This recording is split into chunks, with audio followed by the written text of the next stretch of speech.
the words of Billie Eilish from last night's Grammy Awards, no one is illegal on stolen land. Let's start the show. Hey y'all, welcome back to another episode of the SOPHIEJO Show. It's the SOPHIEJO, hey, the SOPHIEJO Show. Today we are sponsored by a homemade iced latte.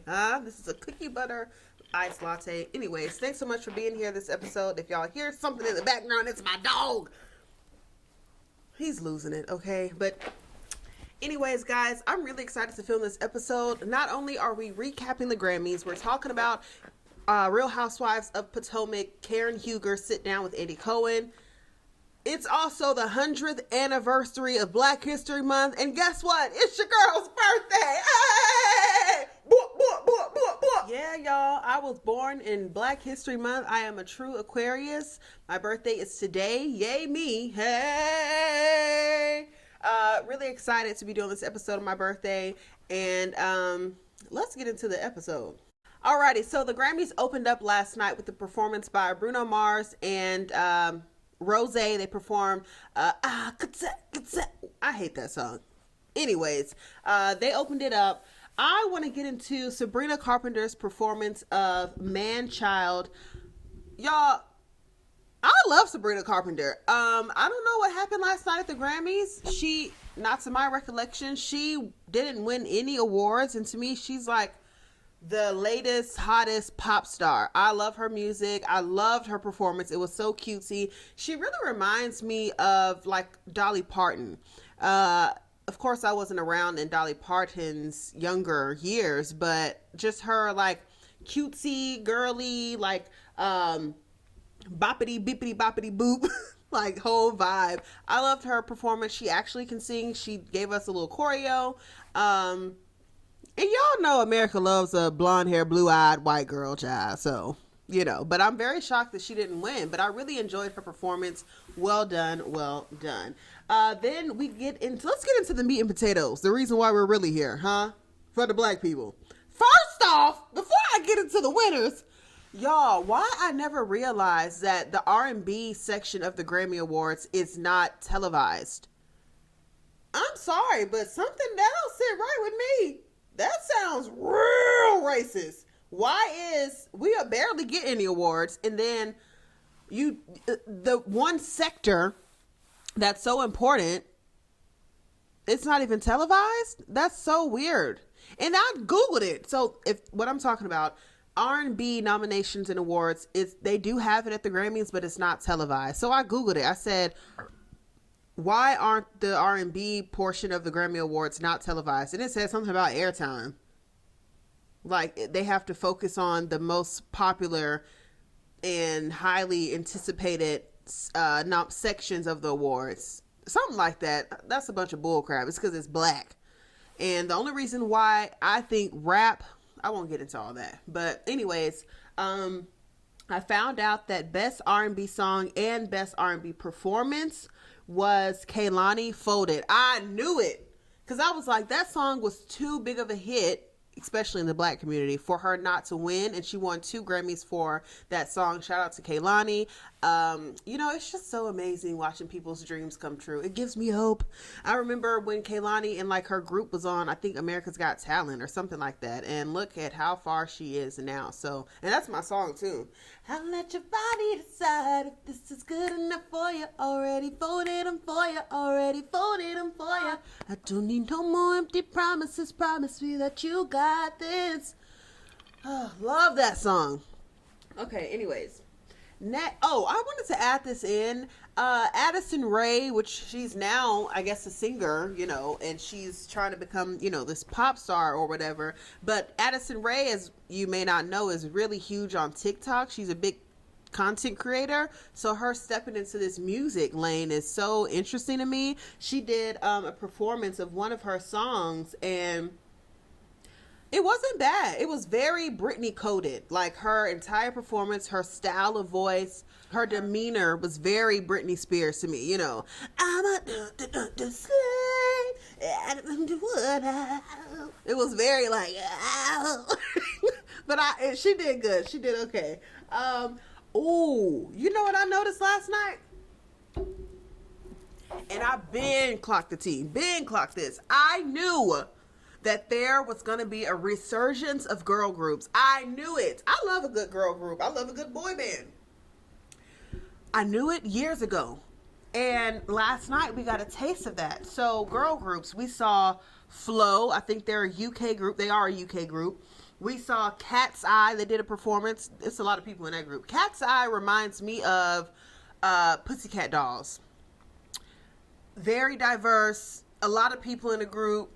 A lot going on. Flow reminds me of Destiny's Child, especially the outfit they wore for the red carpet. Very early Destiny's Child coded. Blackpink, if y'all remember the OMG girls, they're back. I love the OMG girls. I think now they're just called OMG. And then Candy from Escape, she has a girl group as well called Siren. Not sure what's going on with them, but I love the resurgence of girl groups. Pop it, I love it. Oh, something else that stood out to me. Y'all know that song? You're the ordinary.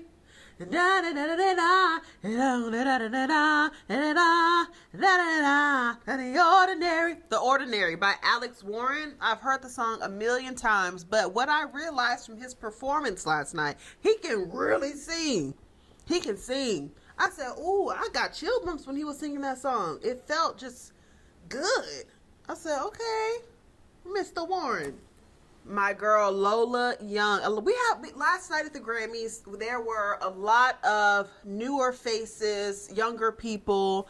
Also with like the pre-show, the red carpet and the recap, I see that the Grammys or E! News, Entertainment Tonight, all those media outlets, they are skewing to a younger demographic, a younger audience. I would like a blend. I love that they kept Justin Sylvester there, but I saw they had a lot of like content creators, which is, obvious because we're just in a time now where, TikTok and content creation and content creators are so big. So, they had to be there. But I said that to say, along with the journalists and the media people, we got a lot of new talent, which is great. My girl, Lola Young. Lola Young, if you don't know, she sings the song Messy. I love that song down. And she performed a snippet of it live, but she changed the song totally. The song is more of a pop song, but when she performed it, she turned it into like a belting ballad almost. Her voice is very reminiscent to Etta James to me. She sang it very like heavy and soulfully and hearty. Like the best word I could think of for her voice was hearty, like a hearty meal. It was very, but it was really good. So shout out to her. And she won a Grammy last night. So shout out to Lola Young. She's from across the pond as well. All right, best new artist. I knew Olivia Dean was going to take it home because literally every person on the planet loves that song. Already gave you the time and the place, so come be shy. Just come be the man I need.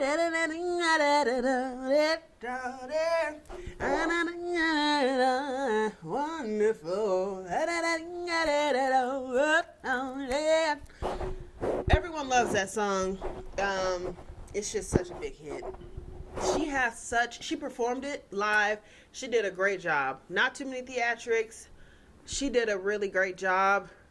She just pure vocals, very lively, bubbly personality. She seems like someone who America would fall in love with. Very wholesome, a sweet energy.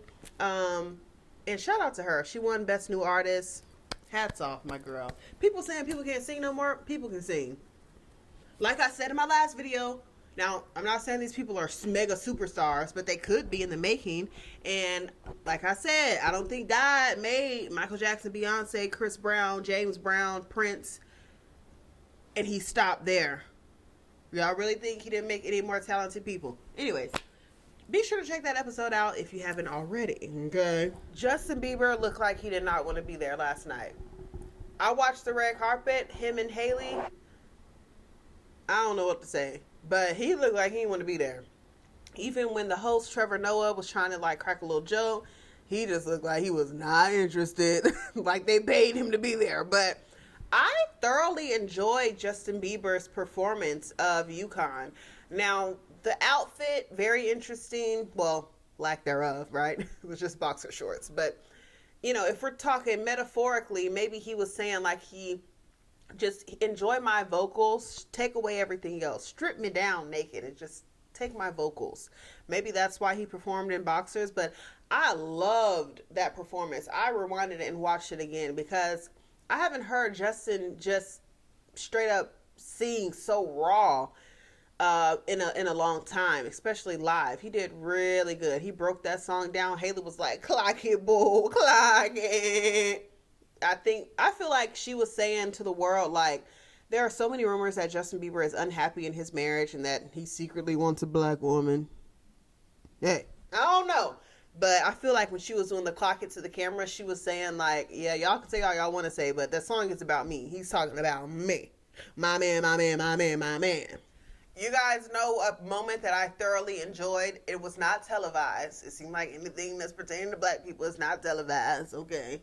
But Duran Bernard, amazing singer, amazing vocalist, just a pure entertainer overall. He won his first Grammy for Best Progressive Album. I love him so much. His speech was everything. He's so dramatic, but he's so intentional and smart and creative and insightful. He's just pure entertainment. I love him. I love his voice. I love that he won that award because well deserved. He's been in this business for a very long time. Very, very long time. A very long time. Very, very long time. He was on YouTube. I mean, just shout out to him.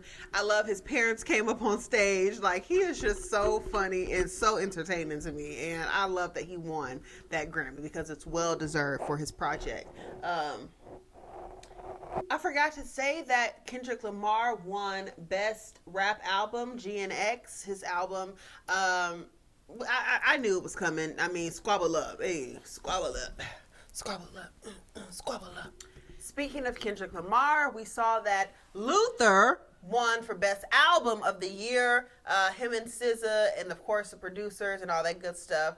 What a huge song that was. And also, it was a tribute to the late, great Luther Vandross.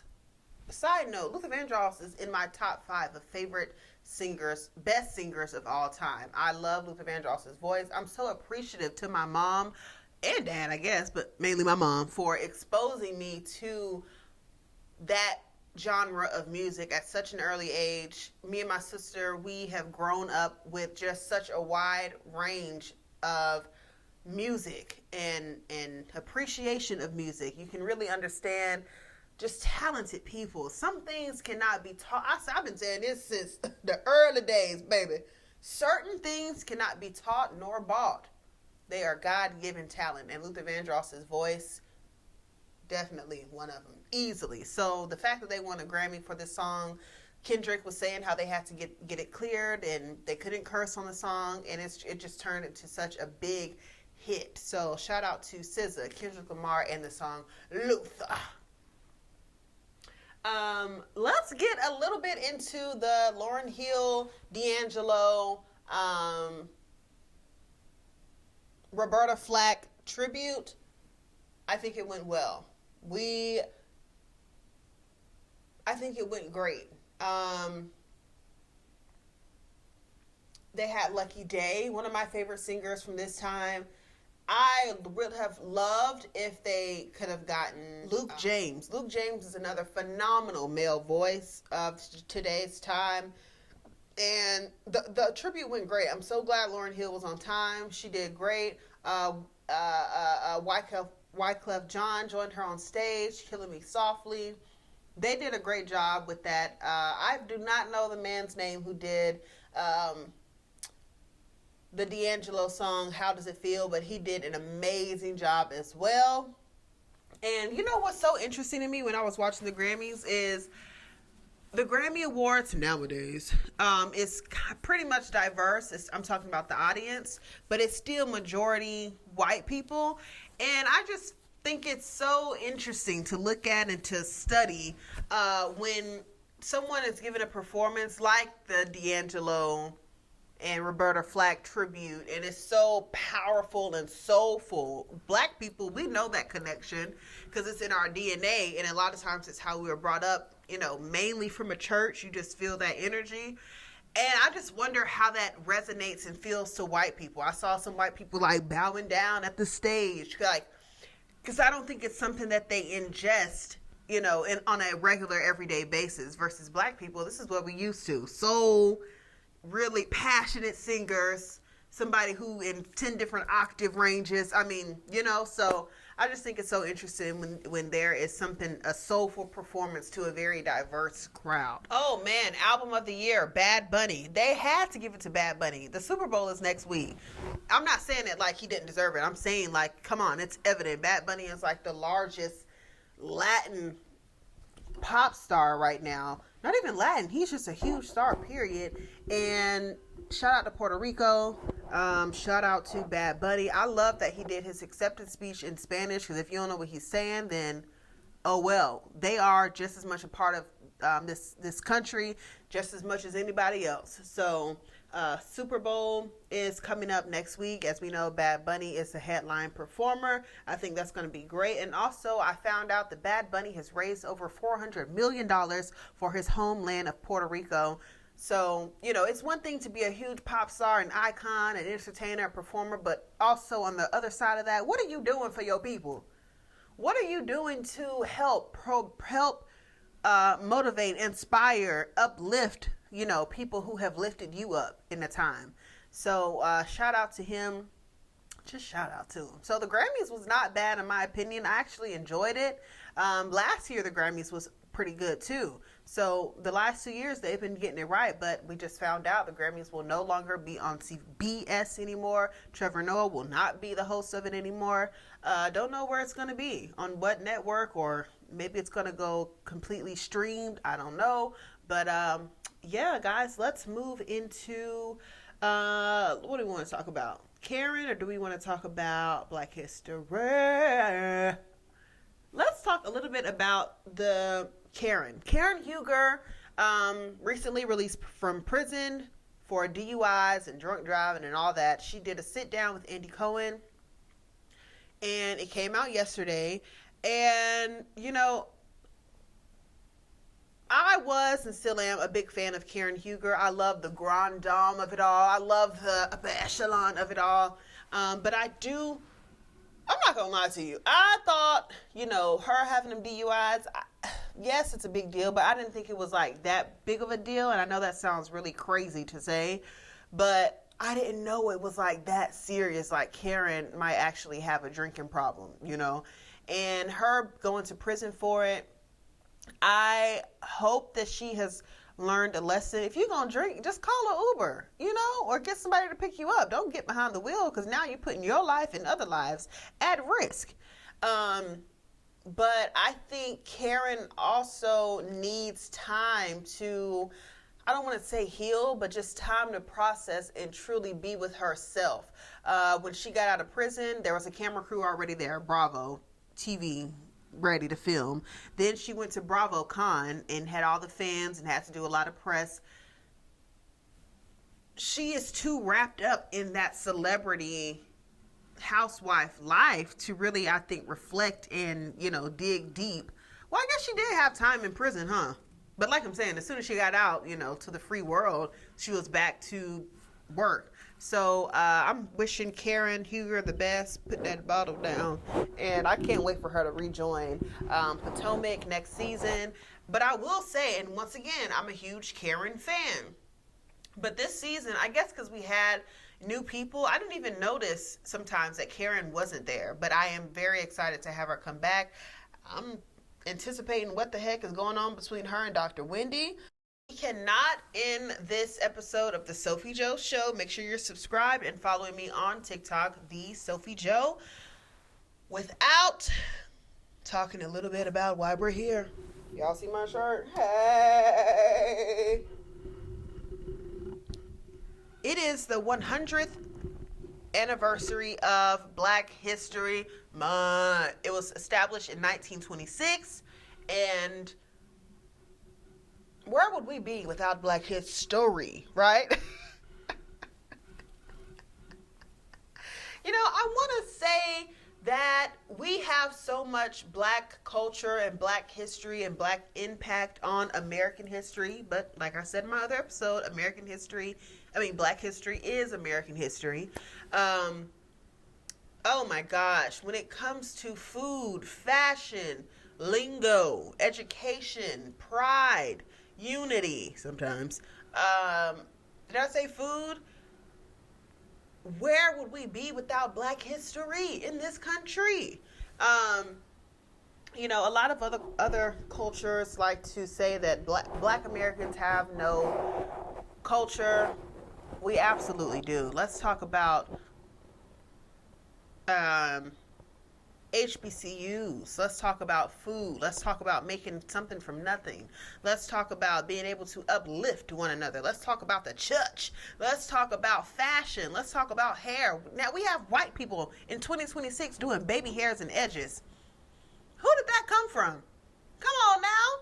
Certain ways that we carry ourselves, ways that we are able to, some people call it code switching, but we are just able to tap in and out of not personalities, but ways that we can communicate with other people, other races, other cultures, ways that we're able to relate to others, empathize with others, sympathize with others. It's Black History Month. Come on now. Shout out to Martin Luther King. Shout out to Rosa Parks. Shout out to Thurgood Marshall. Shout out to Sojourner Truth. Shout out to Barack Obama. Shout out to T.I. Shout out to 50 Cent.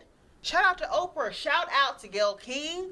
Shout out to Angela Rye. Shout out to Don Lemon. Oh, Don Lemon, they tried to get my boy over the weekend. But guess what? He said, I almost forgot who I am. Yeah, I'm out.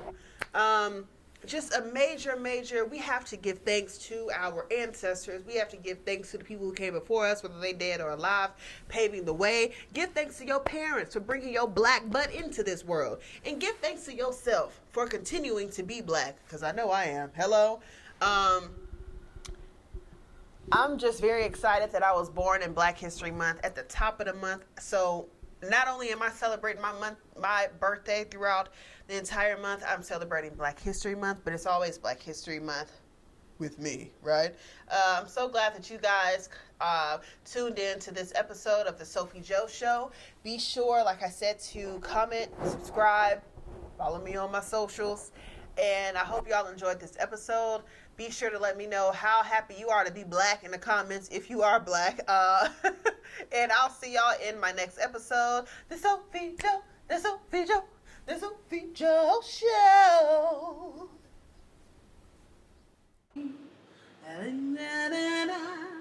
To victory is one. Nipsey, sing a song full of the hope and that brought us. Sing a song full of the